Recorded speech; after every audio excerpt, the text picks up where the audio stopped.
Michael, lo primero que quisiera preguntarte es ¿qué tan frecuente es una manifestación de este tipo en Cuba?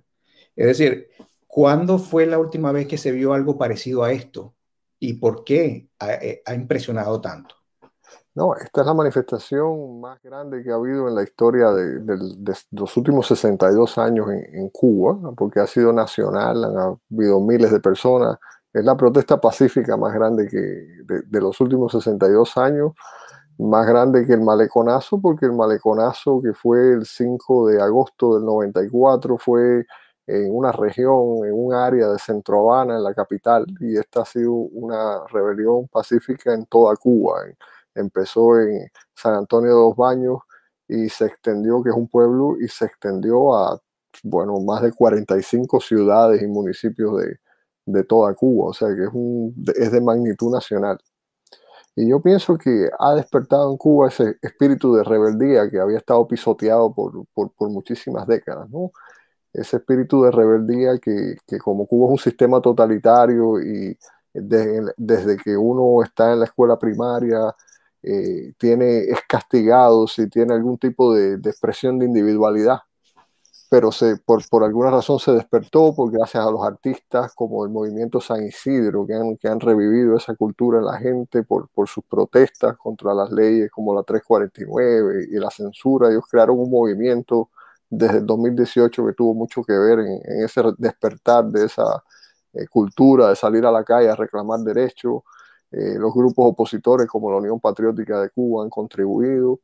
El acceso a las redes sociales ha sido vital. Desde diciembre del 2018 los cubanos se las ingenian para usar los puntos Wi-Fi, la internet, sus celulares, y así se ha creado una visibilidad de los temas de Cuba y una conciencia de activismo, de reclamo de derechos. Todo eso ha contribuido a ese despertar del reclamo de los derechos en Cuba. Ahora, Michael, fíjate, hay una situación también que es la represión. ¿Tú qué información tienes respecto al reporte de fallecidos, personas desaparecidas? ¿Qué nos puedes decir sobre eso? Bueno, la última información que tengo es de la Fundación Panamericana para la Democracia de hoy, julio 23, que reporta 557 personas que han sido arrestadas o están desaparecidas. Es un reporte actualizado hasta las 3 de la tarde de hoy. El Observatorio Cubano de Derechos Humanos pone la cifra en 757. Bueno, porque en Cuba todo eso son informaciones que recaba la sociedad civil, no es una Sí. ciencia exacta, pero es una cantidad altísima de personas. Muertos, sé que oficialmente hay un muerto, pero se han visto muchísimos videos de personas heridas que han llegado a los hospitales, así que no conozco la cifra exacta, solo te digo la cifra oficial, Carlos, de que hay una persona muerta. Represión ha sido militarizada en muchísimas ciudades en toda Cuba por este grupo de los avispas negras que ayer precisamente fue sancionado por el presidente de los Estados Unidos, Biden, Sí. ese cuerpo represivo de los avispas negras, junto al ministro de las Fuerzas Armadas, que también fue incluido en la lista. Entonces, la represión ha sido brutal porque eso tiene consecuencias, no solamente que te arresten o que te condenen a prisión, sino también que si tú estudias te pueden botar del centro de estudios, si trabajas te pueden botar del centro laboral. O sea, la represión en Cuba es la represión de la prisión, que es la más fuerte, pero es también represión en otras vías, ¿no? Actos de repudio, exclusión, que te expulsen del trabajo, que te expulsen de la universidad. Así que ha sido la gente, como yo estaba leyendo, que decía que la gente en Cuba tiene tanto hambre porque la situación está tan terrible que se comió el miedo, ¿no? La gente Sí, tenía tanto hambre que se comió el miedo, es lo así que... escuché también. Pero Entonces, bueno, pues yo digo que a pesar de todo ese aparato represivo que ellos han construido en 62 años, todo ese sistema de adoctrinamiento, 4 generaciones que han nacido sin conocer qué es elecciones libres, sin conocer qué es vivir en una cultura de democracia, y así todo, la gente salió a reclamar sus derechos en toda Cuba. Se as- habla de que, bueno, que las dictaduras siempre que surge ese espíritu están en peligro. sin duda, Michael. Y ciertamente yo pienso que este sistema decadente, pestilente, está en caída libre. Yo tengo esa percepción. A veces difiero de algunos compañeros que son un poquito más escépticos, que son un poquito, no son tan optimistas, pero yo lo veo en el sentido de que ya incluso la propia tiranía castrista se le es un peso muerto, incluso hasta para el discurso progresista internacional. Ya es como que una pieza de museo, es una cuestión arcaica, es algo que hay que salir de eso. Y yo pienso que van a dejar que se caiga sola, es lo que pienso. Y ¿cuánto va a tiempo tardará? Bueno, no, nadie lo sabe, nadie pudiera decir eso. Pero fíjate, quería conversar sobre lo que son lo que han sido las reacciones internacionales por parte de mandatarios, figuras políticas internacionales. Y te pudiera comenzar con Estados Unidos, con el presidente Biden, quien luego de un tiempo, bueno, hizo un comunicado, una condena pública, pero que no se ha visto más allá de ese saludo a la bandera. Muchas personas en el estrecho de la Florida, en Miami, están demandando acciones mucho más contundentes a esto, porque como tú bien dices, esto ha hecho que haya un despertar en la población y es la oportunidad y es el momento pues para entrar como se debe hacer, tomar acciones como debe ser, ¿no? Y también hemos visto declaraciones de personalidades de América Latina, mandatarios, que son bastante tibias a veces, no quieren como inmiscuirse mucho. Y por supuesto, lo que tiene que ver con las declaraciones europeas del propio Josep Borrell, fueron de verdad, para mí fueron lamentables, tristes, donde prácticamente le echa la culpa a Donald Trump de las manifestaciones. Para él la culpa fue Donald Trump, que que puso unas sanciones de más y entonces la falta de remesa, pero en ningún momento toca el hecho de que hay una tiranía que tiene agobiada al cubano desde hace 62 años. Eso no lo dice. Le echa la culpa al presidente Donald Trump, al expresidente Donald Trump. Entonces, son posiciones de verdad que lamentables. Y no decir, y ya vamos a entrar aquí a Canadá. Canadá, bueno, ha sido verdaderamente también lamentable el hecho de que el primer ministro Justin Trudeau, a casi una semana después de todos estos acontecimientos, hizo una tibia declaración en un evento que tenía que ver con lo que era asignación de recursos al área aeronáutica de aquí de Canadá y hizo un párrafo ahí de no más de 4 líneas condenando la represión, pero no es de la manera en como se esperaba. A diferencia del Partido Conservador de Canadá, quien en voz de su líder, Erin O'Toole, hizo un manifiesto por escrito condenando y, por supuesto, recriminando todos los hechos de represión que ha tenido el pueblo cubano. Y como Erin O'Toole, también hemos visto figuras como Derek Sloan, el parlamentario conservador, el propio Maxime Bernier, el líder del Partido Popular de Canadá, el señor, es decir, una cantidad de personalidades de la oposición que han condenado a el régimen tiránico de los castristas y vemos una posición tibia con este señor Justin Trudeau. Supe que tuviste una reunión con Michael Chom, creo que es sí, del Partido Conservador. ¿Sobre qué conversaron? Fue una reunión muy productiva. Michael Chom sería como el crítico, ¿no?, de política exterior, sería el Shadow Foreign Minister, sería como el crítico de política exterior del Partido Conservador. Él está muy al tanto de lo que pasa en Cuba. Me pareció muy productiva la conversación. Ahí estuvo también Martadela Tamayo, que ella es del Consejo para la Transición Democrática en Cuba, que yo lo represento acá en Canadá, y ella pudo conectarse desde Cuba y también darle un testimonio a Michael Chong sobre la represión. Ella había sido arrestada el martes, iba a participar en una marcha de madres y pudo, porque es activista de derechos humanos, trabaja en el tema de género y pudo darle un reporte, como decir, testimonio de primera mano de lo que pasa en Cuba a Michael Chong. A Michael Chong yo le hice unas propuestas concretas de lo que yo como activista de derechos humanos, como representante del Consejo y como cubano canadiense esperaba de los conservadores acá en Canadá. Le propuse que condenara la represión en Cuba, que Canadá impusiera targeted sanctions, lo que son las sanciones individualizadas a los responsables de la represión en Cuba, ministro de las Fuerzas Armadas, ministro del Interior, a Raúl Castro, a López Calleja, que es el que maneja la finanza de las Fuerzas Armadas, a todos esos individuos que son los encargados de esa maquinaria represiva, los que tienen el poder.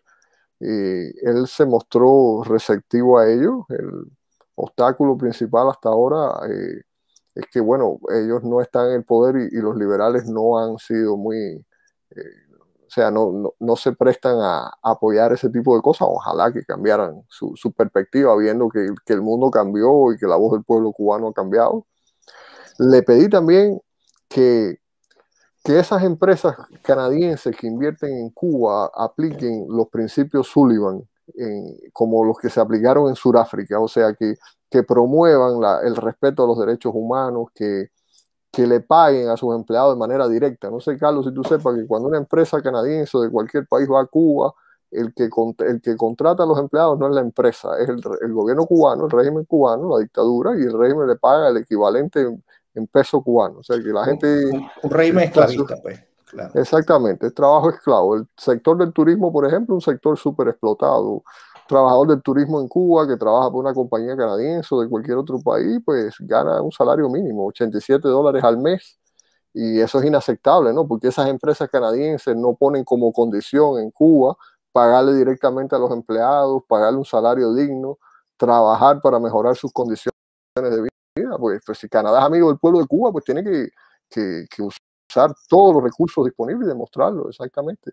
Él se mostró receptivo a ese mensaje. También le dijo otras cosas que voy a dejar más bien en la reserva hasta que resuma sesiones el House of Commons y bueno, y ojalá que se puedan llevar a cabo. Tengo esperanza que sí. Él se mostró solidario con la causa de la libertad y de condena. Me pareció muy productivo el encuentro, la verdad que sí. Me parece excelente. Son avances, Michael, que sin duda no podemos decaer y que esta tibia postura que tuvo Justin Trudeau al dedicarle un párrafo de no más de 4 líneas de condena a lo que pasó en Cuba, se hizo fue por todo el esfuerzo que ustedes como exilio y el latinoamericano como tal ha hecho sobre el señor Trudeau.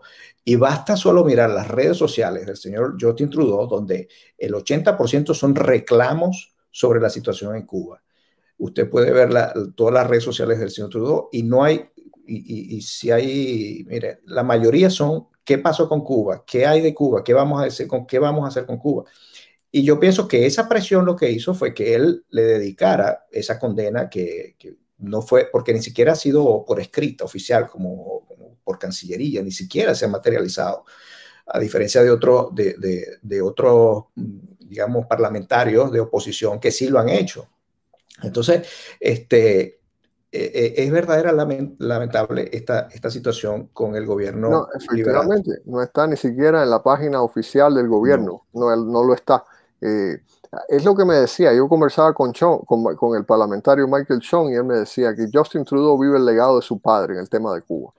Yo le decía, ¿cómo es posible que el gobierno canadiense condene todas las dictaduras del mundo menos la de Cuba? Si Cuba es la dictadura más antigua de las Américas y una de las más antiguas del mundo, de las más brutales y las más represivas.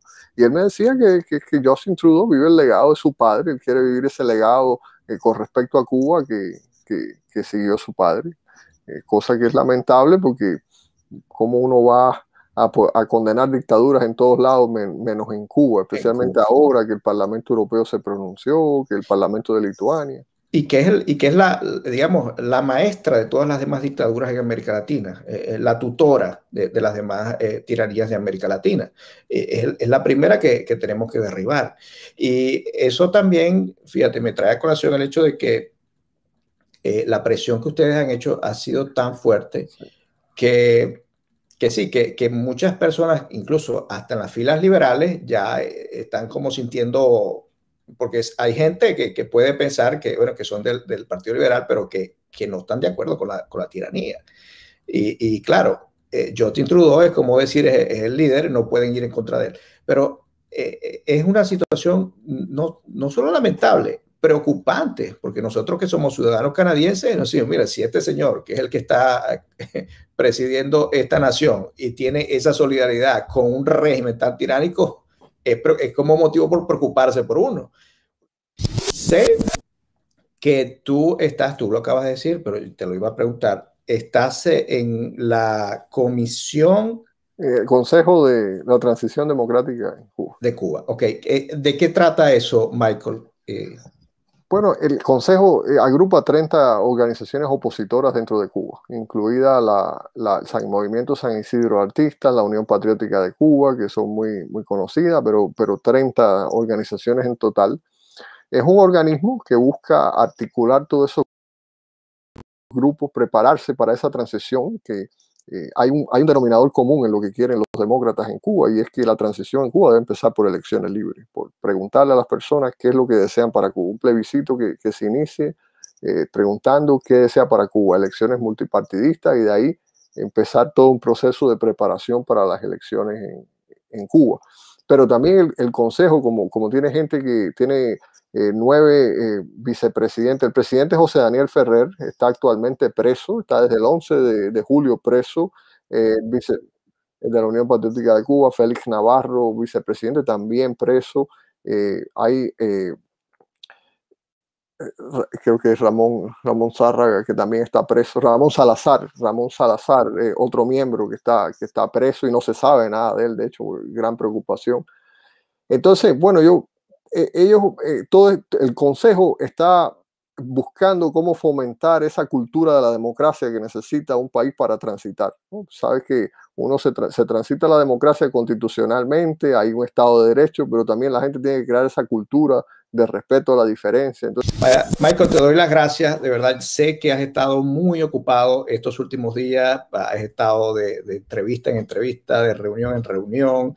Y de verdad que te doy las gracias por haber este tiempo. Y que bueno, aquí estas puertas de este medio Digital Dominio están abiertas para cualquier cosa, cualquier información, y que estamos solidarios con el pueblo cubano. De eso no les quepa la menor duda. Y te agradezco mucho, Michael. Te agradezco a ti, Carlos, siempre por tu solidaridad con la causa de la libertad. Yo sé que lo haces constantemente, y para mí, pues, es un orgullo poner mi grano de arena desde un país libre. Es un deber moral para mí. Muchas gracias, Michael. Sí, así es, y ahí vamos a estar. Bueno, ya para ir terminando, muchísimas gracias a todos por haber estado compartiendo con nosotros en este programa especial sobre Cuba exigiendo su libertad.